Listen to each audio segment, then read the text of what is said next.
Good morning, જય સચ્ચિદાનંદ. હું છું કેવલ અને હું છું રુદ્ર. અમે બંને અંબા સ્કૂલના ધોરણ 4 માં અભ્યાસ કરીએ છીએ. અંબા સ્કૂલના અક્રમ સાયન્સ એક્ઝિબિશનમાં આપનું હાર્દિક સ્વાગત છે.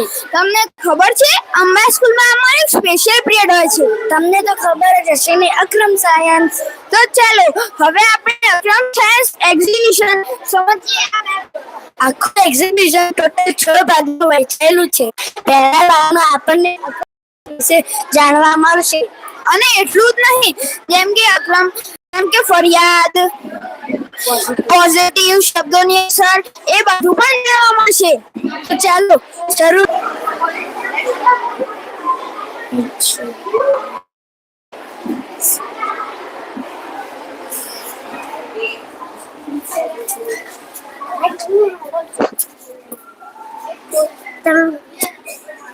જય સચ્ચિદાનંદ. ચાલો આજે આપણે એક ચેલેન્જ પૂરી કરીએ. આ એક્ઝિબિશનમાં તમારે આ ઇરેઝર હાથમાં મુઠ્ઠીવાળી સાથે રાખવાનું છે અને છેલ્લા ટેબલ પર જમા કરાવવાનું છે. જય સચ્ચિદાનંદ. એમને બોલ્યું. જય સચ્ચિદાનંદ. ચાલો આજે આપણે એક ચેલેન્જ પૂરી કરીએ. આ એક્ઝિબિશનમાં તમારે આ ઇરેઝરને હાથમાં મુઠ્ઠીવાળી સાથે રાખવાનું છે ને છેલ્લા ટેબલે જમા કરાવવાનું છે.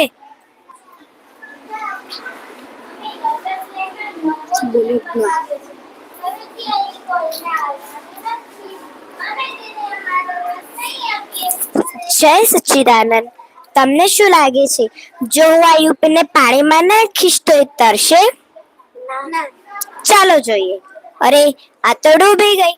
હવે ટીશ્યુ પેપરને પાણીમાં મૂકીશ અને તેની ઉપર યુપીને મૂકીશ અને તેને પેન્સિલ વડે ધીમેથી રિમૂવ કરી દઈશ. તો હવે યુપિન તરે છે. આપણી સાથે પણ આવું જ થાય છે. જ્યારે આપણે યુપિનને આપણી જાત સાથે સરખાવીએ અને પાણી આપણા જીવનમાં આવતી મુશ્કેલીઓ સાથે સરખાવીએ, તો જ્યારે મારી પાસે કોઈ સપોર્ટ હોતો નથી ત્યારે હું દુઃખમાં ડૂબી જાઉં છું અને તેની અસરમાં આવી જાઉં છું. અને જો આપણે ટિશ્યુ પેપરને અક્રમ સાયન્સની સમજણ સાથે સરખાવીએ તો આપણે લોકો પણ કહી શકીએ કે યુપિન તરે છે. જય સચ્ચિદાનંદ. Thank you.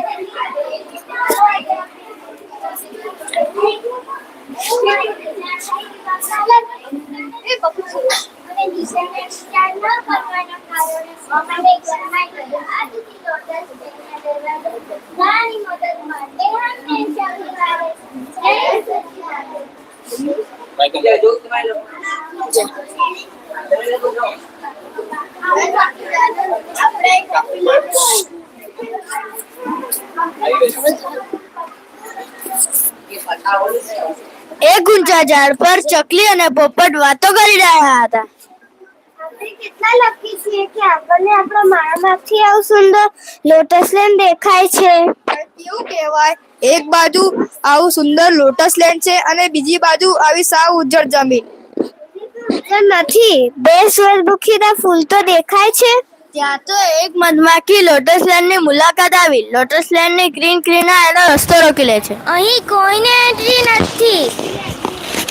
શું પણ કેમ? હું તો મારા ફ્રેન્ડ્સ સાથે અહીં હંમેશા આવું છું. અમે લોટસ લેન્ડમાં નવો નિયમ બનાવ્યો છે. હવેથી અહીં કોઈને આવવાનું નથી. અમે તેને અમારો રસ નહીં આપીએ. અરે, ક્વીન ક્રીનાએ તો બધા પ્રાણીઓ માટે એન્ટ્રી જ બંધ કરી દીધી.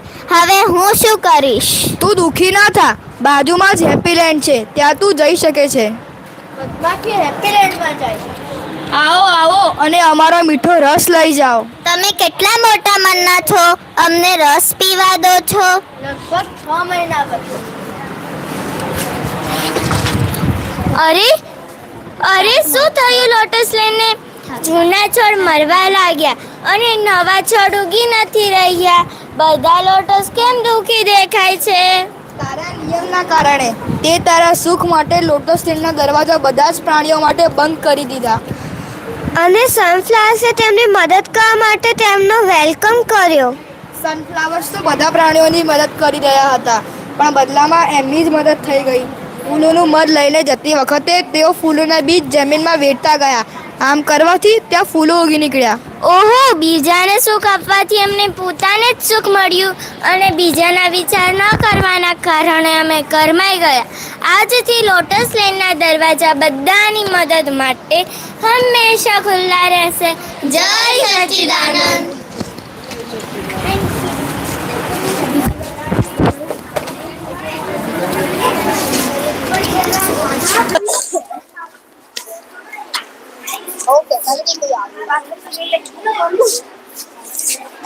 મજામ રુદ્ર.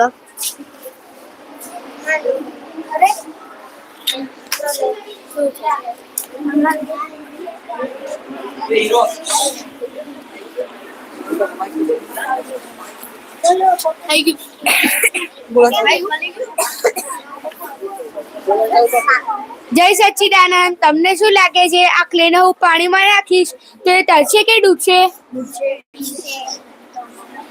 અરે આ તો ડૂબી ગઈ. આવી જ રીતે જ્યારે આપણા જીવનમાં કોઈનો સપોર્ટ આવતો નથી ત્યારે આપણે આવી જ રીતે ડૂબી જઈએ છીએ. પણ જો હવે આ ક્લેને હું અખરોટના પોતરામાં મૂકી પાણીમાં નાખું તો એ તરશે કે ડૂબશે? ચાલો ટ્રાય કરી જોઈએ. હવે તે તરે છે. પણ જો હવે આ પાણીને આપણે આપણા જીવનમાં આવતી મુશ્કેલીઓ સાથે સરખાવી, આ ક્લેને આપણે આપણી જાત સાથે સરખાવી અને અખરોટના ફોતરાને અક્રમ સાયન્સની સમજણ સાથે સરખાવી તો આપણને અનુભવ થાય છે કે અક્રમ સાયન્સની સમજણ ગોઠવવાથી આપણે આટલી બધી મુશ્કેલીઓની વચ્ચે પણ દુઃખ અનુભવવાની બદલે અસરમુક્ત થઈ શકીએ છીએ. જય સચ્ચિદાનંદ.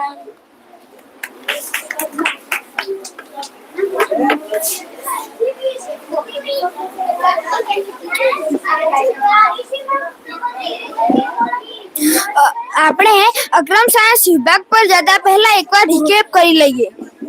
હા, અહીં આપણને જાણવા મળ્યું કે અક્રમ સાયન્સની સમજણ ગોઠવવાથી આપણી લાઈફમાં મુશ્કેલીઓ હોવા છતાં પણ આપણે અસરમુક્ત રહી શકીએ છીએ અને આપણે બીજા કોઈને મદદ કરીએ છીએ તો એ પણ આપણને મદદ કરે છે. હા, સાચી વાત. તો ચાલો હવે જઈએ આપણે આપણા નેક્સ્ટ વિભાગ પર. આપણો નેક્સ્ટ વિભાગ છે પોઝિટિવ. તો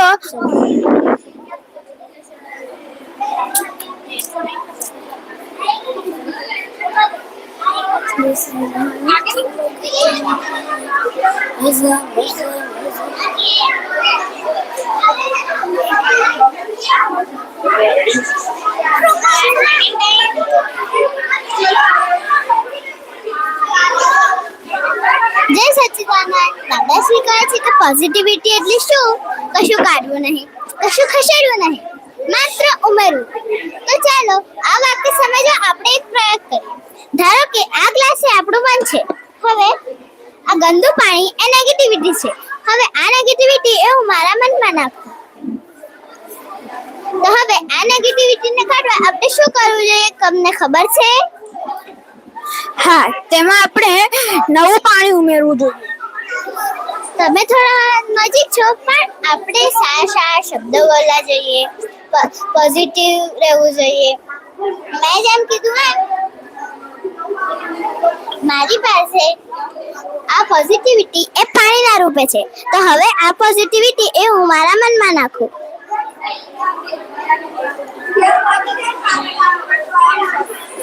ઓ, આ શું થયું? બધું જ ગંદુ પાણી બહાર નીકળી ગયું. આપણે આપણા જીવનમાં પોઝિટિવ ભરીશું તો નેગેટિવ એની જાતે જ અહીં જગ્યા છોડીને જતું રહેશે. જય સચ્ચિદાનંદ.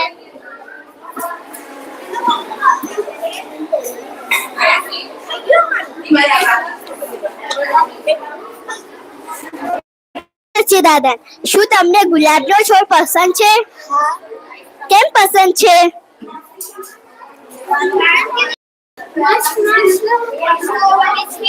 તેનાથી તેની સુગંધ પણ આવે છે. પણ જો આપણે ગુલાબના છોડને કાંટાને જોજો કર્યા કરીએ તો તેનો સદુપયોગ કરી શકીએ છીએ? ના. એવી રીતે જ્યારે કોઈ પણ વસ્તુ વિશે નેગેટિવ વાતો કરવામાં આવે છે ત્યારે તે નકામી થઈ જાય છે. પણ જો આપણે તદ્દન ઉલટું એટલે કે ખરાબ વસ્તુઓ વિશે સારું વિચારીએ તો તે પોઝિટિવ બની જાય છે. આપણે આ જ ગુલાબના છોડમાંથી ભગવાન માટે હાર, ગુલકંદ, ગુલાબજળ એવું ઘણું બધું બની શકે છે. દાદાશ્રી કહે છે કે આપણે જીવનમાં એક પ્રિન્સિપલ રાખવો જોઈએ, હંમેશા પોઝિટિવ રહેવું, નેગેટિવ ના પક્ષમાં ક્યારેય ન બેસવું. જય સચ્ચિદાનંદ.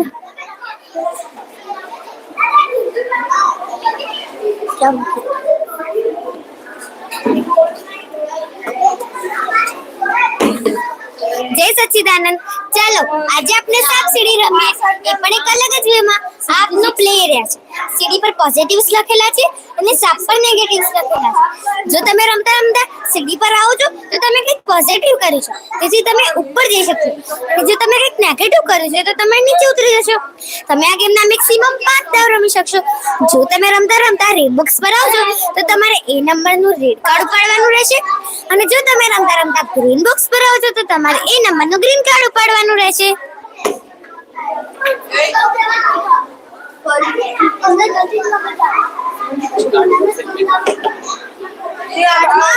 જેમ કે તમે 11 નંબર ઉપર છો તો એમાં પાછળ 11 નંબરનું કાર્ડ ઉપાડવાનું ગ્રીન નંબરમાં, અને એની પાછળ કંઈ પણ લખેલું હોય છે.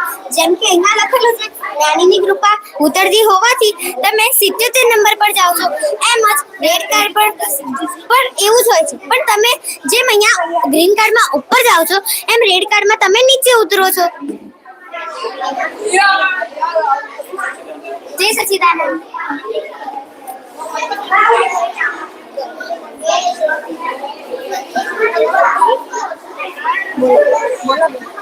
તો અહીંયા આપણને એ શીખવા મળ્યું કે આપણે કોઈને નેગેટિવ જોવાને બદલે પોઝિટિવ જોવા જોઈએ. નેગેટિવ દેખાઈ જાય તો આપણે આપણા જીવનમાં એટલી પોઝિટિવિટી ભરી દેવી જોઈએ કે નેગેટિવિટી એની જાતે જ ખાલી. અરે વાહ, તને તો બધું જ સમજાયું. તો ચાલો હવે જઈએ આપણે આપણા નેક્સ્ટ વિભાગ પર. આપણો નેક્સ્ટ વિભાગ છે શબ્દોની અસર.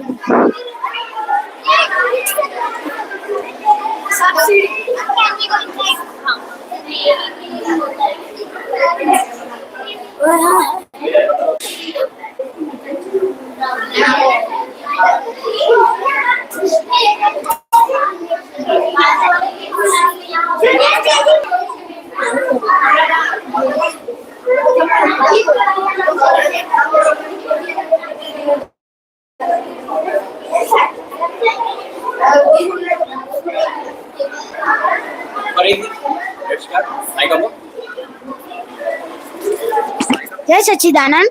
તમને ખબર છે આપણા શબ્દોની સામેવાળા પર કેવી અને કેટલી અસરો થાય છે? તો ચાલો જોઈએ. એક પ્રયોગ દ્વારા આ નેગેટિવ શબ્દો બોલાઈ જાય તો તે પાછા લઈ શકતા નથી અને તે વ્યક્તિને દુઃખ પહોંચાડે છે. માટે આપણે શબ્દો બોલતા પહેલા ધ્યાન રાખવું જોઈએ.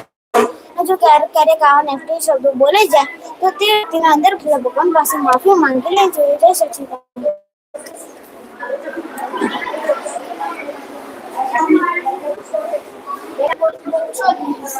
તો આપણી જોડે બોલેલા હોય તો પણ આપણે તેમને જોડે મીઠા બોલે તો બીજે દાડે એક પાછા. જય સચ્ચિદાનંદ.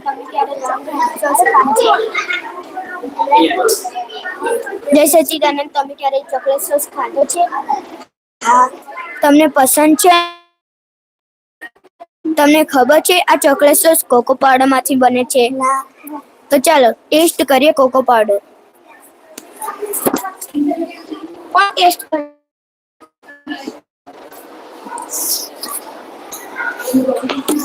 કેવું લાગ્યું? કોકો પાવડર તો મીઠો ચોકલેટ સોસ તૈયાર થાય છે. જેમ એટલે કોકો પાવડર થી મજા નથી આવતી, પણ એમાં ખાંડ, દૂધ, માખણ વગેરે આવે ત્યારે ચોકલેટ સોસ આપણને ભાવે છે. તો આપણને કોઈને કડવા શબ્દો ના બોલવા જોઈએ, તો સામેવાળાને દુઃખ પહોંચે છે. તે માટે દાદાશ્રી કહે છે કે આપણે મીઠા શબ્દો બોલવા જોઈએ.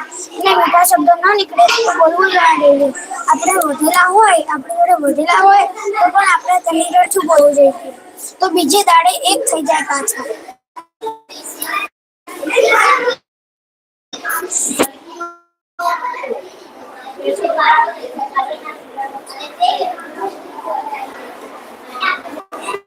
જય સચ્ચિદાનંદ. જય સચ્ચિદાનંદ. મારું નામ હર્ષ છે. હું ચોથા ધોરણમાં ભણું છું. આજે આપણે મેગ્નેટ વિશે જાણીશું. મેગ્નેટ બે પ્રકારના હોય છે, એક તો સમાન ધ્રુવ અને વિરુદ્ધ ધ્રુવ. જેમાં વેદના સંબંધો પાસાવાને લીધે બંને એકબીજાથી દૂર જાય છે. એમ જો આપણે લોકો સાથે ખરાબ રીતે બોલીએ તથા ખરાબ રીતે વર્તન કરીએ તો લોકો આપણાથી દૂર રહેવાનું પસંદ કરે છે. અને આજે વિરુદ્ધ તેમાં વેદના વિરુદ્ધ રૂપ પાસે આવવાને લીધે બંને એકબીજાથી ચોટી જાય છે. એમાં આપણે લોકો સાથે પીઠી વાળી વાપરીને વાત કરીએ તથા સારી રીતે વર્તન કરીએ તો લોકો આપોઆપ આપણા ફ્રેન્ડ બની જાય છે.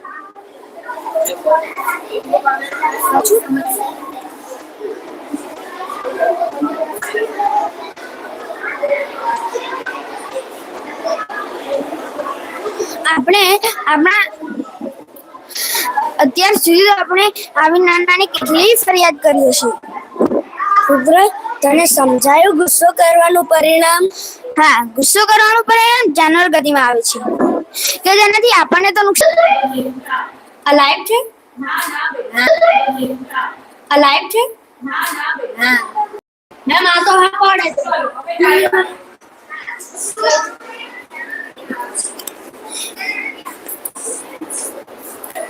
જય સચ્ચિદાનંદ. મારું નામ જયમીન છે. મારો ટોપિક છે ગુસ્સો. શું તમે સાંભળ્યું છે કે પથ્થરનો દાર ઉજાઈ જાય છે પણ વાણીનો દાર ઉજાતો નથી? ચાલો આપણે એક પ્રયોગ કરી આ વાતને સમજીએ. આ એક થર્મોકોલ છે, તેના ઉપર આપણે ફેવિકોલ નાખીશું તો કેવો જલદ અસર થશે. ધીરે ધીરે થર્મોકોલ ઓગળી રહ્યું છે.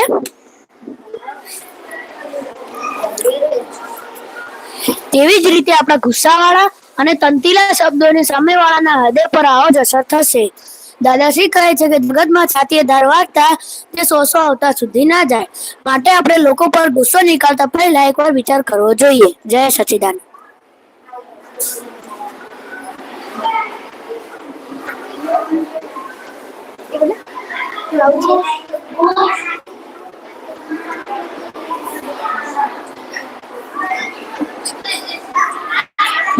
જય સચ્ચિદાનંદ. આજે આપણે ક્રિમનલ નામના એક નગરની વાર્તા સાંભળવાના છે. ક્રિમનલ નામના એક નગરમાં ક્રીમી ડેઝર્ટ રહેતા હતા, જેમ કે કેક્સ, આઈસ્ક્રીમ, બ્રાઉનીઝ. ત્યાંના રાજા કિંગ કોંગ ખૂબ જ હોશિયાર હતા. તેઓ બધાને ખૂબ પ્રેમથી રાખતા હતા. એક દિવસ રાજા કિંગ કોંગ તેમના મંત્રી પેપ પોપ્સિકલ સાથે હેલિકોપ્ટરમાં રાઉન્ડ મારવા નીકળ્યા. જ્યારે રાજાએ જોયું કે મારા બધા ડેઝર્ટ કેમ ઓગળી રહ્યા છે, ત્યારે રાજાને આંચકો લાગ્યો. આગળ જતા તેમને જોયું કે કેન્ડી બાર પોતાનો ગુસ્સો તેના ભાઈ ઉપર નીકાળી રહ્યો. આ તે શું કર્યું? મારી ફ્રાય સાયકલ તોડી નાખી. આગળ જતા તેમને જોયું કે કપકેક પોતાનો ગુસ્સો ચીઝકેક ઉપર ઉતારી રહી હતી. આ તે શું કર્યું? મારો આઈફોન તોડી નાખ્યો. તું આને અડી જ કેમ? ત્યારે રાજા કિંગકોંગ બોલ્યું.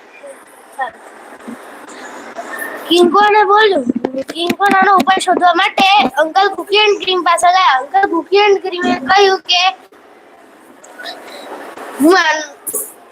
સોરી સર, નહીં થાય સર.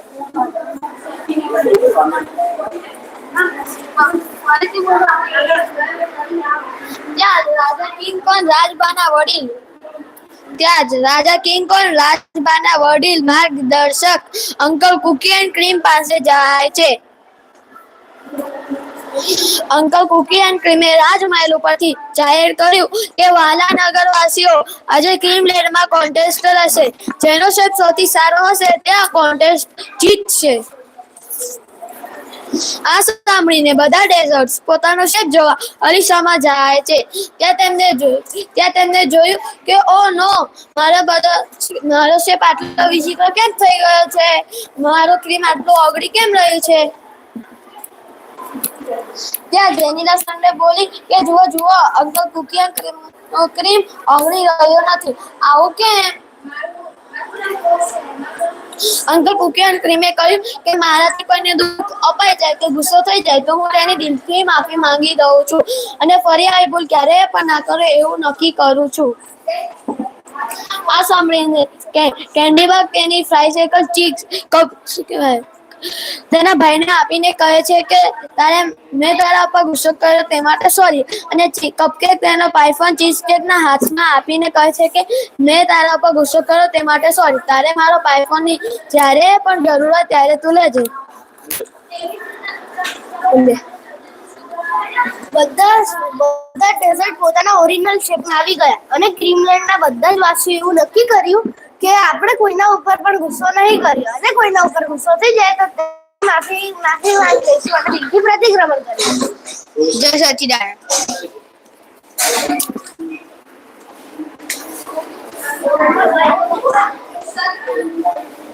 ક્રીમલેન્ડ ટેસ્ટી આઈસ્ક્રીમ જોઈને તો મને આઈસ્ક્રીમ ખાવાનું મન થઈ ગયું. હા, એ તો આપણે પછી ખાઈશું. પણ તને સમજાયું ગુસ્સો કરવાનું પરિણામ?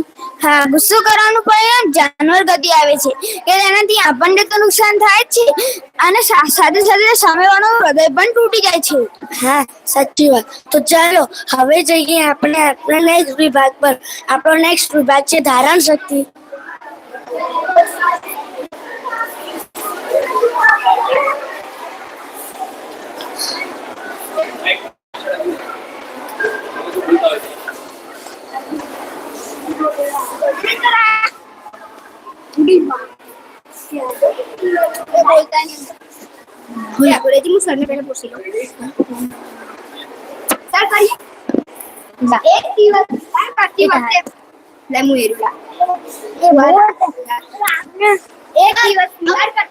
ભગવાન મહાવીરને આ ગાઢ જંગલમાંથી પસાર થવાનું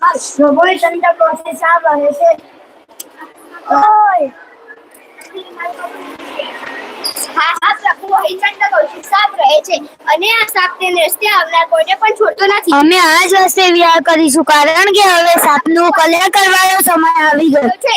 ભગવાન જંગલમાં સાપની નજીક ગયા ત્યારે સાપ ખૂબ જ ક્રોધિત હતો. તેને ભગવાનના પગના અંગૂઠામાં ડંખ દીધો. તે ચોંકી ગયો કે મારું ઘેર તે સ્થળે શિકારને મારી નાખે તેવું છે. પણ ભગવાન મહાવીરને સ્થિર ઊભા જોઈને ચંદ્રવંશી ચોંકી ગયો. જાગ ચંદ્રવંશી, તું શું કરી રહ્યો છે તે અંગે વિચાર. ભગવાન ચંદ્રકૌશિક શાંત થઈ ગયો અને તેને પાછલો પગ યાદ આવી ગયો. ગયા ભાવમાં તમે ઋષિ હતા. તમે આશ્રમમાં રહેતા હતા. આશ્રમમાં તમે ખૂબ તપસ્યા કરી. આ તપસ્યાના કારણે તમે અહંકારી અને ક્રોધી સ્વભાવના થઈ ગયા હતા. એક દિવસ નાના બાળકો આશ્રમમાં રમવા માટે આવ્યા અને પથ્થર ફેંકીને પર્વત તોડી રહ્યા હતા.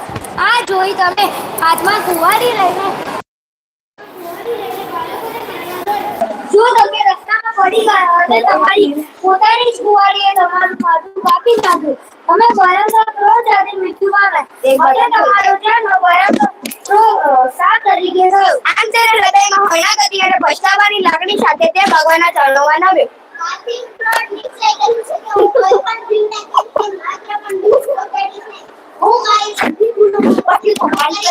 આમ તેના પ્રતિક્રમણથી બધા પાપ કર્મનો નાશ કર્યો અને મૃત્યુ પછી તે ગતિ પામી.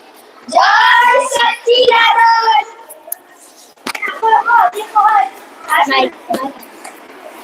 ચાલ લઈને જાઓ. હવે ચાલુ કરી.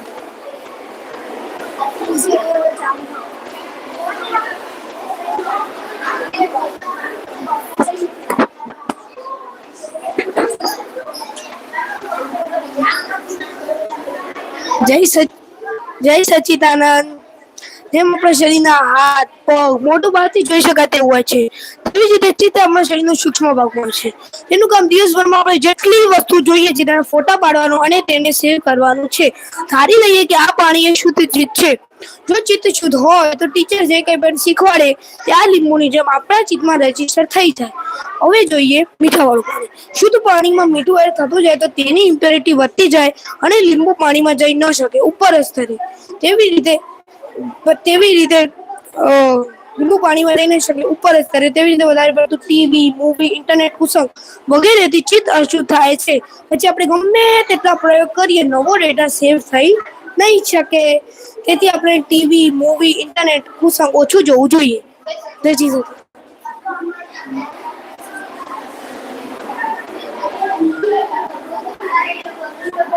જય સચ્ચિદાનંદ. આપણું ચિત્ત પાણી જેવું હોય છે. જ્યારે આ પાણી ઢોળાયનું અથવા ચંચળ હોય ત્યારે આરપાર જેવું અઘરું પડી જાય છે અને સોલ્યુશન પણ આવતું નથી. અને જો આ પાણી સ્થિર હોય તો અંદર સુધીની બધી વસ્તુઓ દેખાવા લાગે છે અને સોલ્યુશન પણ ક્લિયરલી દેખાવા લાગે છે. માટે દરરોજ ચિત્ત શુદ્ધ કરવાના પ્રયત્નો કરવા જોઈએ. જય સચ્ચિદાનંદ.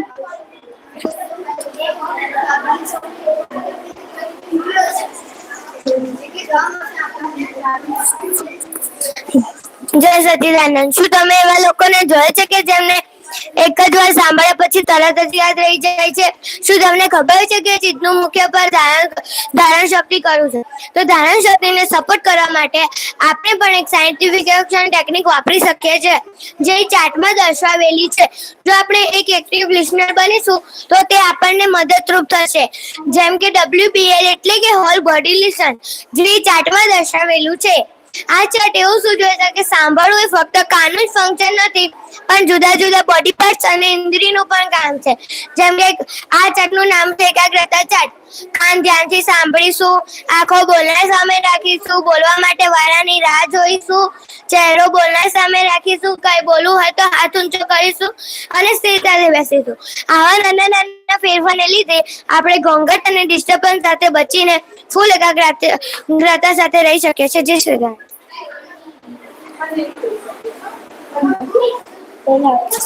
જય સચ્ચિદાનંદ. ચિત્તને તો તમે ઓળખી લીધું, પણ હવે તેની શક્તિનો મેક્સિમમ ફાયદો ઉઠાવવો હોય તો આપણને સમજી લેવું પડે કે ચિત્ત કઈ રીતે શુદ્ધ અને અશુદ્ધ થાય છે. જે કે જોવા મળશે આપણને બંને આ ચાર્ટમાં.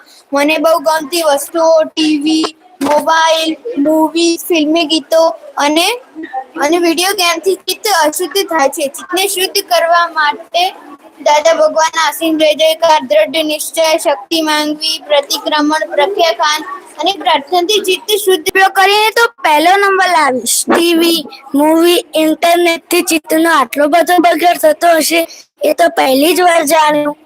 અને દાદા ભગવાનના પ્રત્યાખ્યાન, પ્રાર્થના, અસીમ જયકાર કે જેનાથી આપણું ચિત્ત પ્યોર થાય છે એ પણ પહેલી જ વાર જાણવા મળ્યું. હવે આપણે ભણતા પહેલા દાદા ભગવાનના અસીમ જય જયકાર 10 મિનિટ અચૂક કરીશું.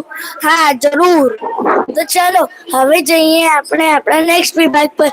આપણો નેક્સ્ટ વિભાગ છે ફરિયાદ.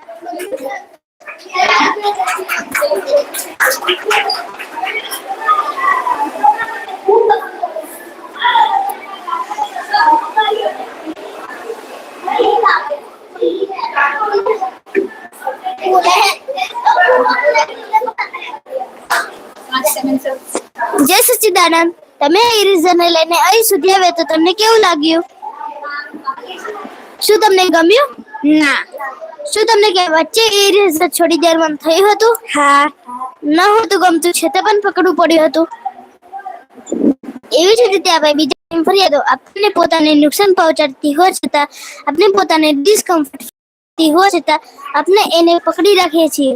અત્યારે ઇરેઝરને છોડી દેવાથી મુક્ત ફીલ થાય છે. એવી રીતે જો ફરિયાદોને છોડી દઈશું તો આપણે મુક્તતા અનુભવ હશે.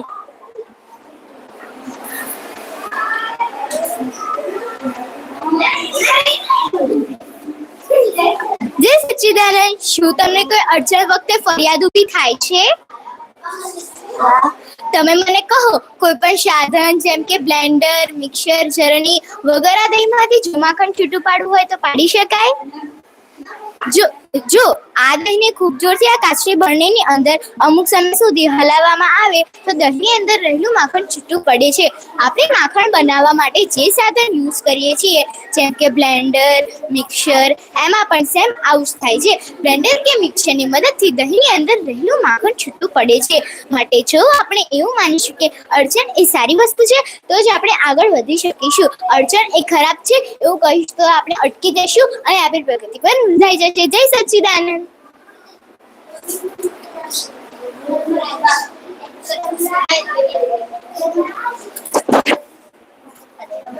જય સચ્ચિદાનંદ. મારી મમ્મી મારું ફેવરેટ જમવાનું બનાવતી નથી. મારા પપ્પા મને સાયકલ અપાવતા નથી. મોટા ભાગના લોકોને આવી નાની મોટી ફરિયાદો રહ્યા કરે છે. પણ તમને ખબર છે કે આપણી આ ફરિયાદોના લીધે સામેવાળાના હાથ પર કેવી અસરો થાય છે? તો ચાલો કરીએ એક પ્રયોગ. ધારી લઈએ કે આ બલૂન એ કોઈનું હાથ છે અને આ મીણબત્તીની જ્યોત એ આપણી ફરિયાદો છે. જેમ આ મીણબત્તીની જ્યોતના લીધે ગરમી ઉત્પન્ન થવાથી આ બલૂન ફૂટી જાય છે, તેમ આપની ફરિયાદોના લીધે સામેવાળાનું હાર્ટ પણ તૂટી જાય છે અને તેમને દુઃખ પહોંચે છે. માટે આપણે નાની નાની વાતોમાં ફરિયાદ કરવાને બદલે એડજસ્ટ થઈ જવું જોઈએ. જય સચ્ચિદાનંદ.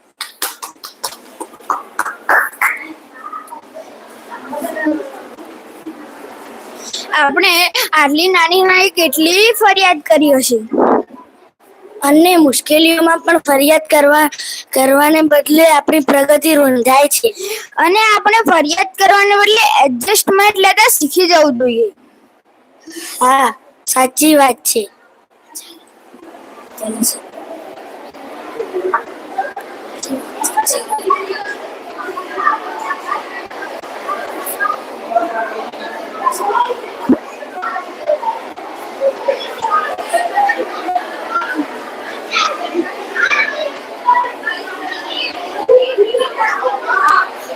અરે રુદ્ર, આપણે તો આપણો ફીડબેક ટેબલ પર પહોંચી ગયા. તને એક્ઝિબિશન કેવું લાગ્યું? મને તો એક્સિઝન ખૂબ જ સરસ લાગ્યું કે એમાં ગેમ્સ, પ્રયોગ, વાર્તા તે બધાથી મને તો શીખવા પણ મળ્યું.